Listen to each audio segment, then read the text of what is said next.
Continuamos hoy nuestro viaje por el Nuevo Testamento y llegamos a la segunda epístola del apóstol Pablo a Timoteo. Y aquí tenemos un calendario de eventos que creemos pueden orientarle, amigo oyente, en la posición que esta segunda epístola a Timoteo ocupa en el ministerio del apóstol Pablo. Tenemos ciertas fechas en cuanto a esto, y estas fechas son algo aproximado, y no las queremos dar de una forma dogmática. Ahora, el apóstol Pablo aparentemente fue arrestado en Jerusalén en el año 58 después de Cristo. Después de haber pasado 3 años, llegó a Roma aproximadamente en el año 61 después de Cristo. Y pasó 3 años, por supuesto, en la prisión, yendo de un juicio a otro ante diferentes gobernantes romanos. Luego tenemos ese período que se llama su primer encarcelamiento romano, aproximadamente en el año 61 después de Cristo hasta el año 63 después de Cristo. Sin embargo, parecería que no tenemos esa sección en el libro de los Hechos. El libro de los Hechos de los Apóstoles termina en el momento en que comienza su primer encarcelamiento a manos de los romanos, y creemos que eso ocurrió al comienzo de su encarcelación. Luego, de aproximadamente el año 64 hasta el 67 después de Cristo, el apóstol Pablo fue puesto en libertad y creemos que durante ese período Pablo recorrió mucho territorio. Vemos que él escribió durante ese período de tiempo la primera epístola a Timoteo y la carta a Tito, y que él hizo eso desde Macedonia. Luego él fue arrestado de nuevo en el año 67 después de Cristo, y en el año 68 después de Cristo fue ejecutado.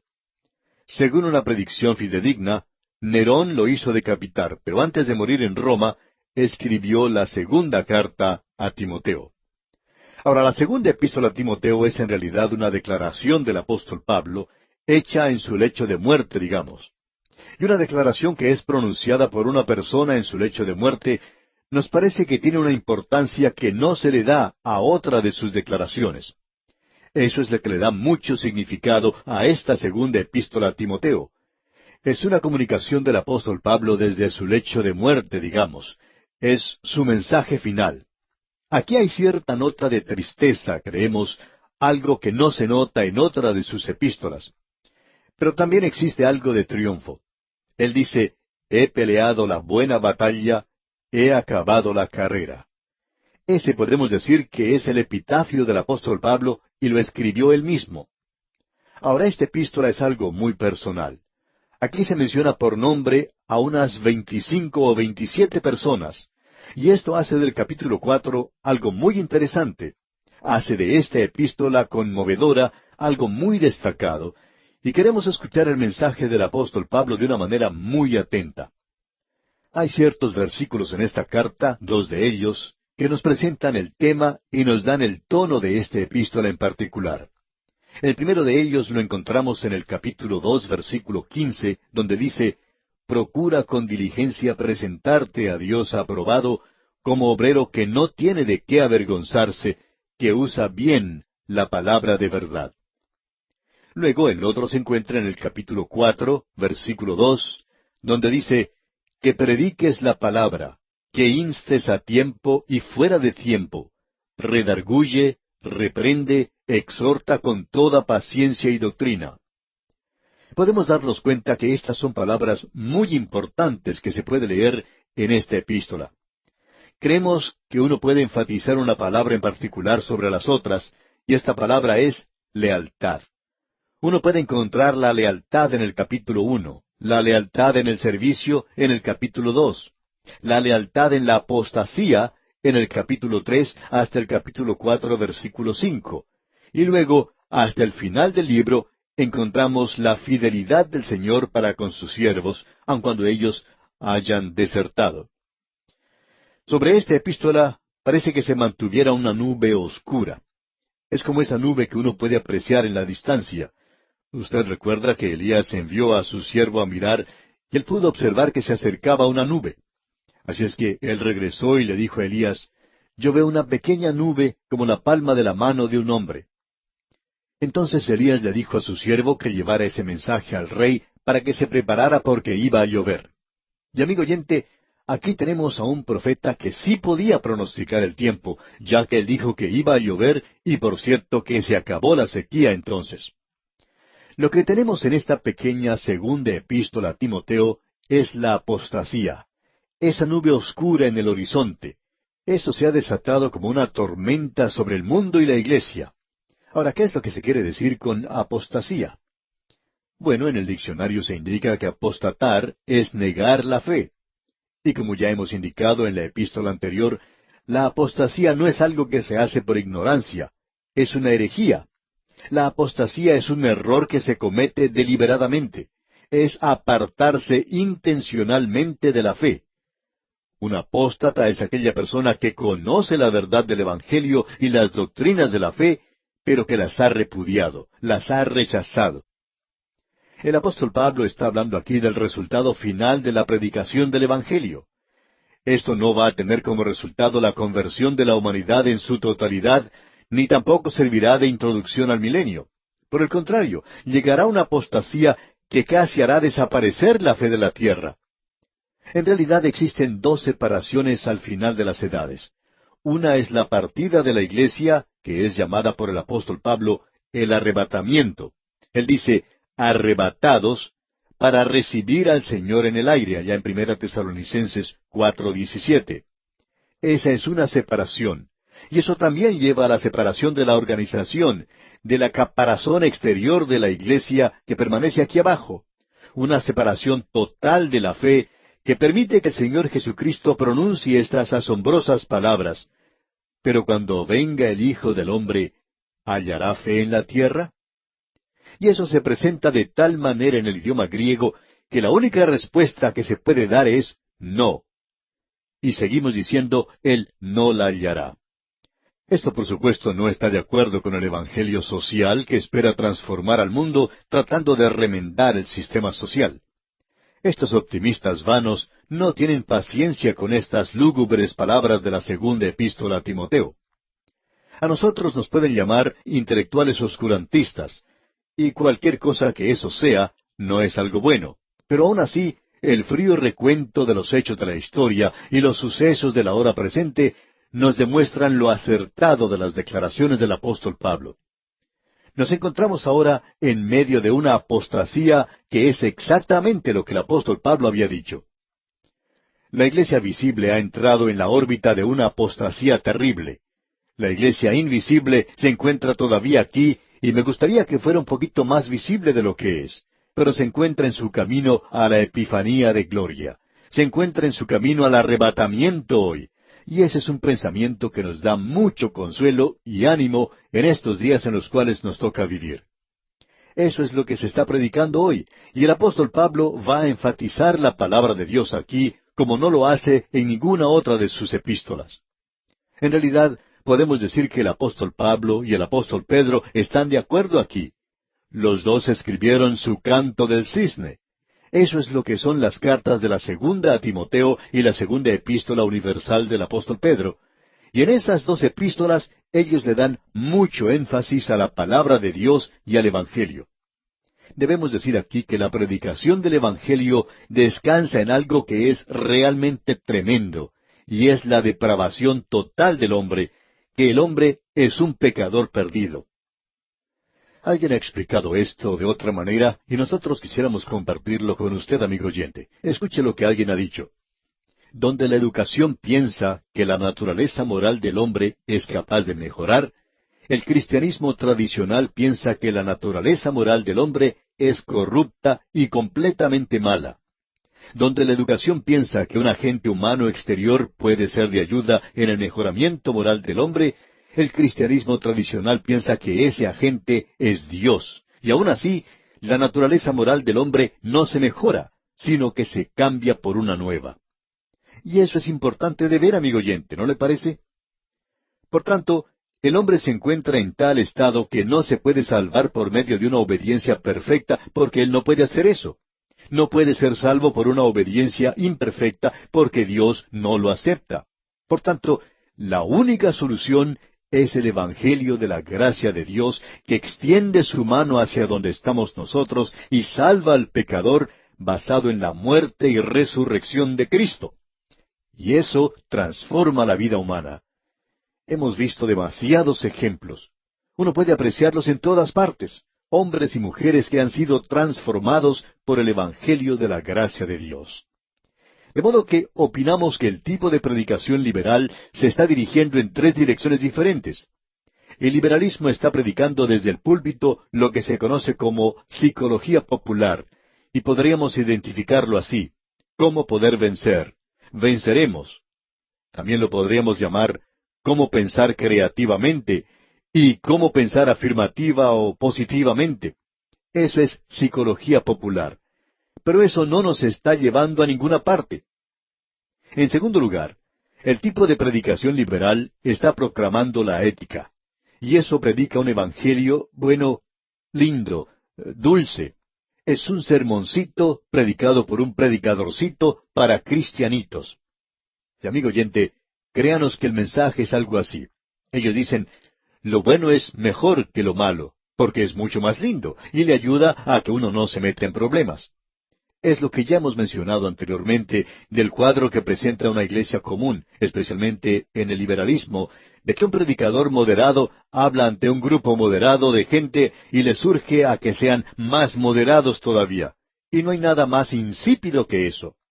No nos sorprendemos entonces que el Señor Jesucristo haya dicho a la iglesia de la Odisea, pero por cuanto eres tibio y no frío ni caliente, te vomitaré de mi boca. Eso hace enfermar a cualquier persona. Luego tenemos lo tercero, y es lo que se llama el Evangelio social. Eso predica el mejoramiento de las relaciones de las razas, pacifismo, justicia social y el orden social cristiano. Y eso es sencillamente un socialismo cristiano puro y simple. Cuando el verdadero Evangelio es predicado y los hombres llegan a Cristo, somos todos hermanos. No es necesario hablar de tener mejores relaciones entre las razas. Uno no puede crear eso obligando a la gente a estar juntos. Pero el Evangelio de la gracia de Dios, amigo oyente, puede hacer a otro hombre mi hermano. Y cuando hace eso, el color de la piel no tiene nada de importancia. Eso no tiene nada que ver. Y necesitamos, amigo oyente, reconocer, como dijo Martín Lutero, que Dios crea de la nada. Por tanto, hasta cuando el hombre llegue a hacer nada, Dios no puede hacer nada de él. Ese es el mensaje que se debe predicar hoy, y ese es el único mensaje que puede afectar en algo en la época presente a este mundo enfermo de pecado. Como podemos apreciar, eso hace de esta segunda epístola a Timoteo algo muy importante. Ahora, con esto en mente, vamos a comenzar en el primer versículo. A esta parte podemos llamarla las angustias del Evangelio. En los primeros 7 versículos tenemos la introducción. Leamos ahora el primer versículo del capítulo 1 de esta segunda epístola a Timoteo. Pablo, apóstol de Jesucristo por la voluntad de Dios, según la promesa de la vida que es en Cristo Jesús. Usted recuerda que allá en la primera epístola, él dijo en la introducción, por mandato de Dios. Dijimos en esa oportunidad que el mandamiento de Dios revela la voluntad de Dios, pero que eso no era la voluntad completa de Dios. Y aquí en esta epístola el apóstol Pablo dice, por la voluntad de Dios, según la promesa de la vida que es en Cristo Jesús. Ahora, ¿cómo acepta usted una promesa? Lo hace por fe. Esa es la única forma en que puede aceptar la vida eterna. El Señor Jesucristo se la ofrece a usted. Es un don, es un regalo. Y para recibir un regalo, usted tiene que creer en quien se lo está dando. No solo en el regalo, sino en el dador de ese regalo. Y el Señor Jesucristo le da a usted vida eterna cuando confía en Él como su Salvador, porque Él pagó el castigo de sus pecados, y hoy puede ofrecerle el cielo en base a esa fe suya, a su confianza en Él. Usted le honra a Él cuando cree en Él y sigue su camino. Y por tanto, la promesa de vida eterna que encontramos en Cristo Jesús nos demuestra que ese es el único lugar donde uno la puede obtener, y es por medio de Cristo. Ahora el apóstol Pablo dice aquí en esta segunda carta a Timoteo, en la primera parte del versículo 2, lo siguiente. A Timoteo, amado hijo. Timoteo era un gran gozo para el apóstol Pablo. Él dice aquí, continuando la lectura del versículo 2, gracia, misericordia y paz. Y como ya indicamos antes en nuestro estudio de la primera epístola a Timoteo, aquí encontramos la adición de esta palabra misericordia. El apóstol Pablo le hacía mucha falta eso y nos hace falta a nosotros también. Y Dios, amigo oyente, es rico en misericordia. Luego el apóstol Pablo sigue diciendo aquí en la última parte del versículo 2, de Dios Padre y de Jesucristo nuestro Señor. Aquí se le da énfasis al señorío del Señor Jesucristo. Y en el versículo 3 dice, doy gracias a Dios, al cual sirvo desde mis mayores con limpia conciencia, de que sin cesar me acuerdo de ti en mis oraciones, noche y día. Y usted puede agregar a la lista que el apóstol Pablo tenía el nombre de Timoteo. A un grupo de estudiantes en un seminario se le indicó que cada vez que leyeran en la Biblia el nombre de alguna persona por la cual el apóstol Pablo oraba, que agregaran ese nombre a la lista de oración que el apóstol tenía. Bien, Timoteo estaba en esa lista de oración. De paso, quisiéramos preguntarle, amigo oyente, ¿cuántos predicadores tiene usted en su lista de oración privada?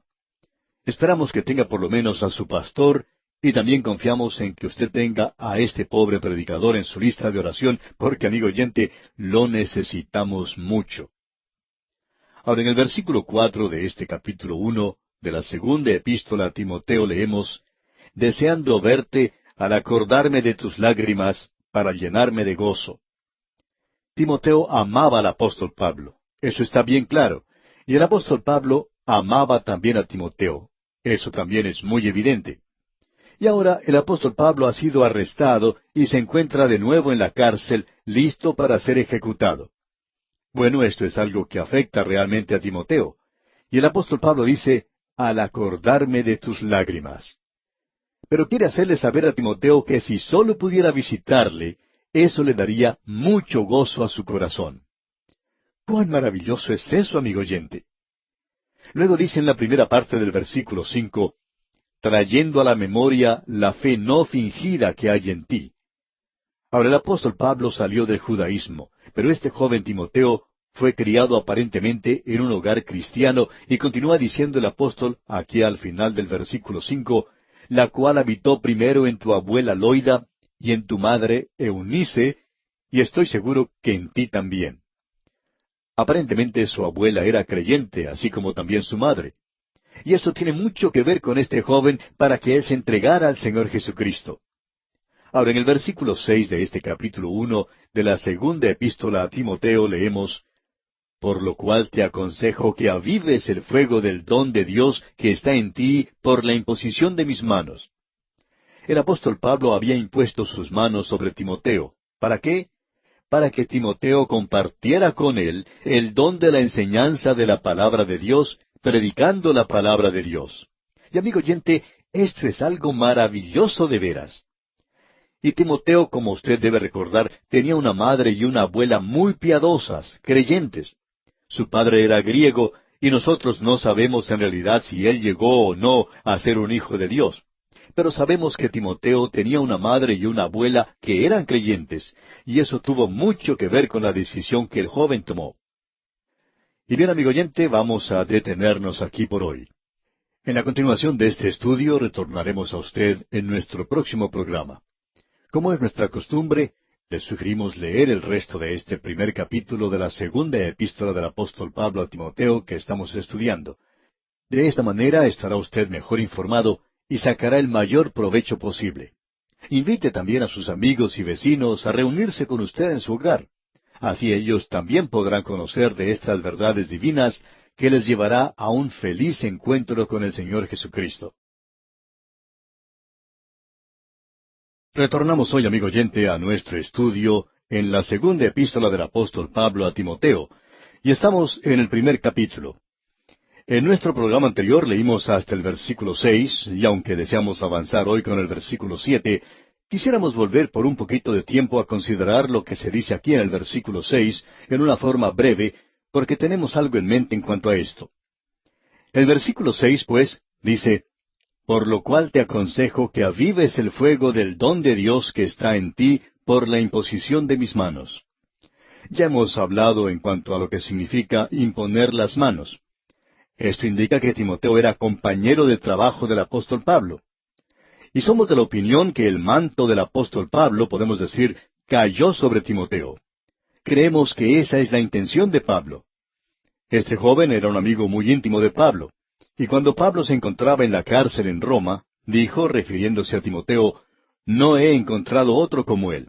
Es decir, aquí el apóstol Pablo tenía a un hombre que podía llevar a cabo sus enseñanzas y predicación. Por tanto, él hizo de Timoteo, mediante la imposición de las manos, su compañero.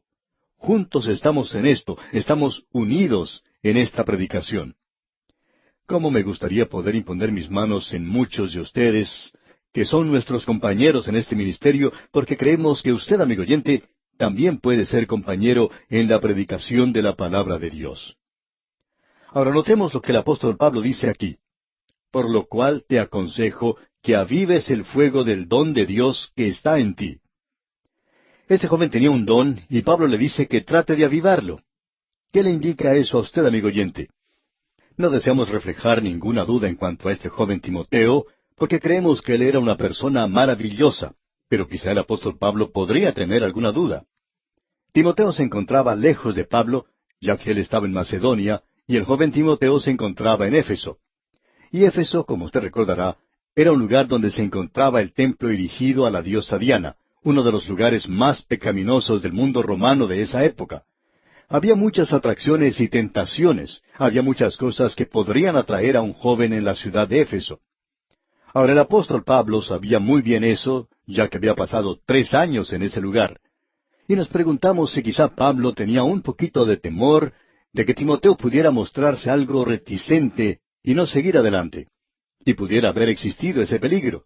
Usted puede notar esa preocupación que el apóstol Pablo tenía por este joven. Él le amaba.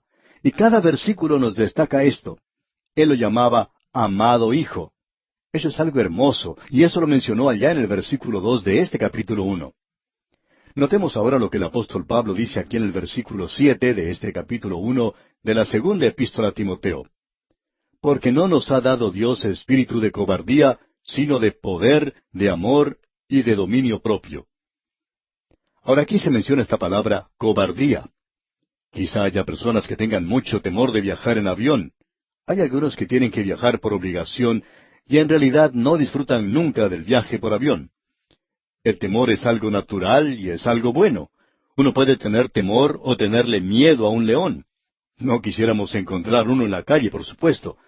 Y las Sagradas Escrituras tienen algo que decir en cuanto a esto, hablando de un león suelto en las calles. Pues bien, si anda algún león suelto por las calles, yo buscaré un lugar muy seguro para esconderme de ese león. Tengo temor al león, y eso es algo normal para el ser humano, el tener temor. Y hay muchos de nosotros que por alguna razón tenemos temor de volar, temor de las alturas, y es algo que uno trata de vencer y ora en cuanto a esto. Ahora el apóstol Pablo dice aquí en el versículo 7, porque no nos ha dado Dios espíritu de cobardía, sino de poder, de amor y de dominio propio. Este dominio propio nos habla de disciplina. Es decir, que Dios no quiere que la derrota sea parte normal de la vida del creyente. En realidad, tenemos que ser creyentes bien disciplinados y no tenemos que ser esclavos de nuestras emociones. Muchos de nosotros somos esclavos de nuestras emociones y actuamos dejándonos llevar por ellas. Y esa es una de las razones por la cual, al ver una foto de algún pobre niño padeciendo hambre o de un huérfano sufriendo, la gente es movida a dar dinero. La gente responde cuando se apela a sus emociones. Ahora, el creyente no debería ser motivado por las emociones. Pensamos que quizá eso sucede demasiado a menudo entre los creyentes. Por tanto, debemos decir que nuestras emociones no deben dominarnos. Debemos tener disciplina, es decir, dominio propio. Ahora bien, volvamos a lo que estábamos considerando anteriormente. ¿Es algo malo tener temor a volar en un avión? No, amigo oyente. Tal vez podría ser un error el quedarse en casa. Amigo oyente, bien puede darse cuenta que si usted es un creyente con dominio propio, con disciplina, usted va a demostrar determinación y va a hacer este viaje por aire porque es algo esencial en la obra del Señor, y es algo que usted tiene que hacer en su vida para Dios. Por tanto, lo hace. ¿Por qué? porque usted tiene que tener dominio propio. Usted está viviendo y está controlando sus emociones. Luego, quizá cuando usted esté en el avión, va a estar allí lleno de temor y preguntándose, ¿cuántas horas más durará todo esto? Y las horas parecen una eternidad. Y si el avión comienza a sacudirse un poco, pues ya busca agarrarse de lo que esté más a mano. Sin embargo, cualquier parte del avión se encuentra en la misma posición en la que usted se encuentra. Pero usted se toma o se agarra de cualquier cosa y parecería que eso le ayuda. Pues bien, este versículo es algo maravilloso. Tenemos que dominar nuestras emociones. No debemos dejar que nuestras emociones controlen nuestras vidas. Dios no quiere que nosotros seamos creyentes derrotados en esta vida aquí en la tierra. Hay muchas personas que han sido tan afectadas por sus emociones que se sienten dominados por ellas. El autor de estos estudios bíblicos, el Dr. J. Vernon McGee, contaba que en cierta ocasión se encontraba haciendo un viaje por la Tierra Santa. En una ocasión él tuvo que ir hasta Egipto y no estaba interesado en repetir esa experiencia. Él no quería ir a la ciudad de El Cairo en Egipto, quería permanecer en el hotel. Había planeado quedarse en Jerusalén y esperar que el grupo regresara donde él se encontraba, pero eso no fue posible porque el hotel estaba lleno y no podía quedarse en ese lugar. De modo que tuvo que hacer el viaje, y resultó un viaje bastante bueno. Pero él dijo que se había dejado dominar por sus emociones, no logró dominarlas, sino que el Señor le obligó a hacer ese viaje. Y como resultado, tuvo una buena visita y aprendió mucho de ese viaje. Pues bien, creemos que ese es el significado de este versículo aquí, amigo oyente. Ahora el versículo siguiente, el versículo 8, dice, Por tanto, no te avergüences de dar testimonio de nuestro Señor, ni de mí, preso suyo, sino participa de las aflicciones por el Evangelio según el poder de Dios. Creemos que es necesario decir 2 o 3 palabras en cuanto a este versículo. Hemos llamado a este capítulo las angustias o los sufrimientos del Evangelio. Existe cierta forma de pensar hoy de que la vida del creyente es una vida que debería ser fácil y muy linda y todo dulce, y que todo sucederá de manera agradable y fácil. Tememos que muchos de nosotros pensamos que tenemos un Padre Celestial que nos va a hacer las cosas muy fáciles y que andaremos por un camino sin ningún obstáculo y nada nos va a suceder que resulte muy serio. Bien, amigo oyente, el versículo 9 aquí en la segunda epístola a Timoteo, capítulo 1, dice, quien nos salvó y llamó con llamamiento santo, no conforme a nuestras obras, sino según el propósito suyo y la gracia que nos fue dada en Cristo Jesús. Lo importante de notar aquí es que el Señor Jesucristo mismo dijo que nosotros íbamos a tener dificultades. Él dijo en el Evangelio de Juan, capítulo 6, versículo 33, En el mundo tendréis aflicción. El creyente no pasará a través de la gran tribulación, pero usted y yo, amigo oyente, vamos a tener pequeñas tribulaciones aquí. Vamos a tener problemas en nuestras vidas. Y si tratamos de evitarlos, es porque pensamos que lo podemos hacer porque somos creyentes. En cierta ocasión un abogado contó en cuanto a algunas cláusulas que se encontraban en los testamentos de la gente. Y aquí tenemos una de ellas. A mi hijo le dejo el placer de ganarse la vida. Por 25 años él pensó que el placer era mío, pero estaba equivocado. Hay muchas personas que piensan de esta misma manera en cuanto a nuestro Padre Celestial. Eso quiere decir que todo va a ser bien fácil. Amigo oyente, la vida del creyente no es esa clase de vida. Samuel Rutherford dijo lo siguiente, si nosotros no fuéramos extranjeros en esta tierra, los sabuesos de este mundo no nos estarían ladrando. Hay algo que no anda bien si usted llega a ser demasiado popular como creyente. Hay muchas personas que opinan que la vida del creyente es algo muy fácil, donde no hay nada que hacer sino divertirse. Y hay gente que piensa así. Amigo oyente, eso no es cierto. Ahora, en la última parte del versículo 8 de esta segunda epístola a Timoteo capítulo 1 leemos, Participa de las aflicciones por el Evangelio según el poder de Dios. Y luego en el versículo 9 encontramos otros puntos en cuanto a nuestra salvación. Leamos. Quien nos salvó y llamó con llamamiento santo, no conforme a nuestras obras, sino según el propósito suyo y la gracia que nos fue dada en Cristo Jesús antes de los tiempos de los siglos. Aquí tenemos un versículo maravilloso para el Hijo de Dios. El maravilloso propósito que Dios tenía en el Evangelio había sido ocultado en las edades pasadas, pero ahora ha sido revelado a través del apóstol Pablo, según el propósito suyo y la gracia que nos fue dada en Cristo Jesús antes de los tiempos de los siglos. Pero se nos dice que eso había sido un misterio antes, había estado oculto en los siglos pasados. Y ahora vemos aquí que debemos tomar el lugar de uno que va a tener que pagar un precio. Y Dios tiene cierto propósito en mente cuando hace esto. Él hace un llamado, y Él nos ha llamado con un propósito muy definido. Leamos lo que dice aquel versículo 10. Pero que ahora ha sido manifestada por la aparición de nuestro Salvador Jesucristo, el cual quitó la muerte y sacó a luz la vida y la inmortalidad por el Evangelio. Este es otro versículo maravilloso, digamos de paso. Este es un versículo al cual se le debe dar mucho énfasis, y queremos hacer eso. Dice aquí, el cual quitó la muerte. Y esto nos indica que Él ha dejado sin efecto a la muerte. Es decir, que la muerte ya significa algo completamente diferente para el Hijo de Dios. Ya no tiene ningún efecto, ningún resultado. Dios no eliminó la muerte por la cruz. Lo interesante de notar aquí es que esta persona que escribió esto que estamos leyendo se encontraba en la prisión, en la cárcel, esperando que la sentencia de muerte fuese cumplida contra él. Pero él no está hablando aquí de una muerte física, sino de una muerte espiritual, una muerte eterna, es decir, la separación eterna de Dios. Ahora, Cristo ha abolido eso para que ningún pecador tenga la necesidad de ir a un lugar donde quede separado de Dios por la eternidad, porque hoy Él es nuestro mediador, un mediador entre Dios y los hombres. Él ha dejado satisfecho a Dios y a los hombres. En efecto, Dios ha quedado satisfecho con lo que Cristo ha hecho por nosotros. Pero la gran pregunta hoy es, ¿ha quedado usted satisfecho? Eso es lo que nos quiere decir aquí. Reconcíliese usted con Dios. Dios ya se ha reconciliado con usted. Permítanos repetir lo que dijimos anteriormente. El hombre no puede salvarse por medio de una obediencia perfecta, porque él es incapaz de hacer eso. Tampoco puede ser salvo por una obediencia imperfecta, porque Dios no acepta eso. Así es que esto deja solo una solución a este dilema, y esa es aquel que dijo, yo soy el camino y la verdad y la vida. Nadie viene al Padre sino por mí. Esto es algo tremendo como podemos apreciar.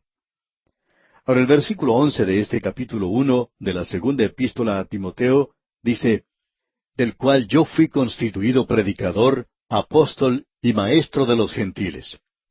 Él es un predicador, es un heraldo de la palabra de Dios, y también él era un apóstol, maestro. Tenía varios dones como podemos apreciar. Los apóstoles los tenían. Tenemos nuestras dudas en cuanto a si un hombre puede tener más de un don. El doctor Schaeffer mencionó en cierta ocasión que él nunca se había encontrado con alguna persona que pensara que tenía más de un don, y nunca ha sabido de alguien que tuviera dos dones. Uno puede encontrarse con predicadores que piensan que pueden cantar, y según nuestra experiencia, ellos no pueden cantar o no pueden predicar. Si no era una cosa, era la otra. No creemos que el Señor permita dos dones porque es muy difícil el poder utilizar ambos. Ahora notemos lo que dice la primera parte del versículo 12 del capítulo 1 de esta segunda epístola a Timoteo.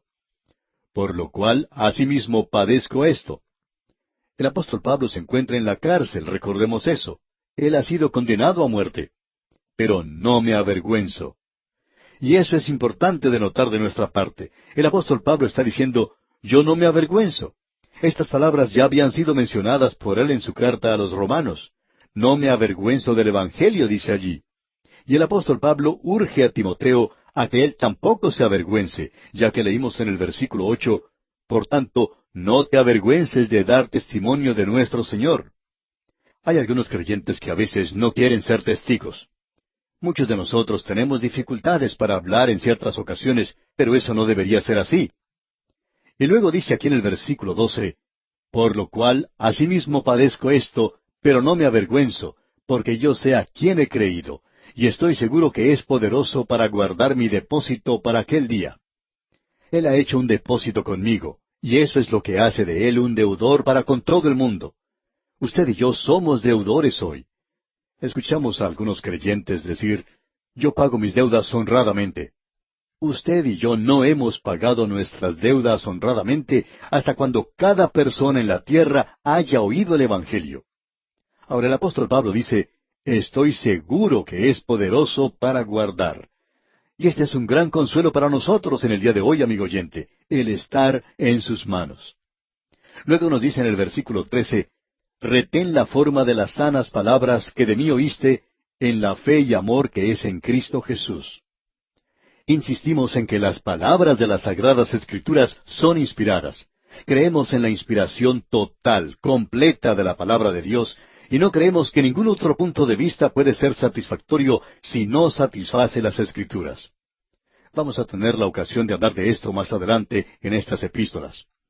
Ahora los versículos 13 y 14 dicen, retén la forma de las sanas palabras que de mí oíste, en la fe y amor que es en Cristo Jesús. Guarda el buen depósito por el Espíritu Santo que mora en nosotros.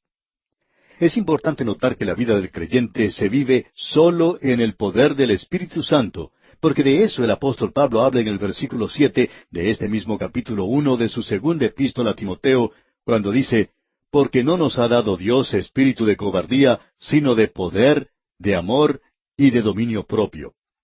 Todos esos son frutos del Espíritu de Dios.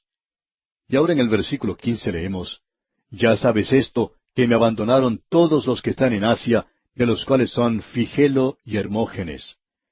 El apóstol Pablo menciona por nombre a aquellos que no han sido fieles, y estos aparentemente no demostraron su fidelidad al ministerio.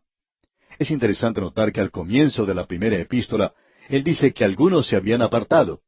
Y aquí en esta segunda epístola a Timoteo, él dice, me abandonaron todos los que están en Asia.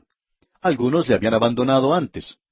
Ahora destacamos esto porque hay personas que han hecho mención de lo que se dice aquí. Y según nos parece, la apostasía no es lo que caracteriza los últimos días, pero sí vamos a verla. La hemos visto a través de la historia de la Iglesia. Cierto profesor decía que la historia de la Iglesia es la historia de la apostasía, o según sus propias palabras, la historia de las herejías. Bueno, eso ha sido muy cierto, y eso, creemos, es lo que el apóstol Pablo está tratando de decir aquí. Ahora, en el versículo 16 de este capítulo 1 de esta segunda epístola a Timoteo, dice el apóstol Pablo, tenga el Señor misericordia de la casa de Onesífero, porque muchas veces me confortó y no se avergonzó de mis cadenas. Aquí tenemos a un maravilloso santo de Dios, y a mí me hubiera gustado mucho ser Onesífero, pero no me hubiera gustado nada haber sido Hermógenes. Ahora en el versículo 17 leemos, sino que cuando estuvo en Roma, me buscó solícitamente y me halló. ¿No es algo hermoso esto, amigo oyente? ¿No le parece algo bello? El apóstol Pablo se encuentra en la cárcel y este hombre que quizás se encontraba en la ciudad por algunos asuntos de negocios va a buscar a Pablo. Probablemente el apóstol Pablo le había guiado a él al Señor, y uno no puede aborrecer o despreciar a aquel que le ha llevado a uno a los pies del Señor. Es decir, si eso ha sucedido genuinamente. Y en el versículo final de este capítulo 1 de la segunda epístola a Timoteo, dice el apóstol Pablo en el versículo 18, concédale el Señor que halle misericordia acerca del Señor en aquel día, y cuánto nos ayudó en Éfeso, tú lo sabes mejor. Nos imaginamos que él vivía en Éfeso y que hizo ese viaje a Roma. Y uno puede darse cuenta por medio de esta epístola que quizá había mucha gente que viajaba en el mundo romano en los días del apóstol Pablo. Y aquí nos detenemos por hoy porque nuestro tiempo ha terminado. Retornaremos a usted en nuestro próximo programa en la continuación de este estudio de la segunda epístola del apóstol Pablo a Timoteo.